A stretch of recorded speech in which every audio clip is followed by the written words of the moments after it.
बोल ना। आज मी तुम्हाला सांगत आहे माझी माहिती। माझा जन्म शिवनेरी किल्ल्यावर झाला। माझ्या आईचे नाव जिजाऊ तर माझ्या वडिलांचे नाव शहाजीराजे भोसले होते। मी प्रथम सोडवलेला घेतला। मी अफजल खानाला ठार मारले। माझा राज्याभिषेक राजावर झाला। दोन मुलं होते, एक संभाजी महाराज, शहाजीराजे राजेंद्र महाराज।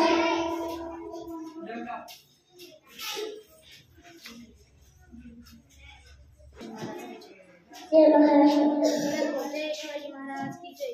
जय Shivaji Maharaj. Clap your hand. Dialogue बोल। आम्ही पाहू तलवार करायची। जत्रा का भेवा भेवाचा शंभू माझ्यावर भेवा त्यासाठी तुला का भेवा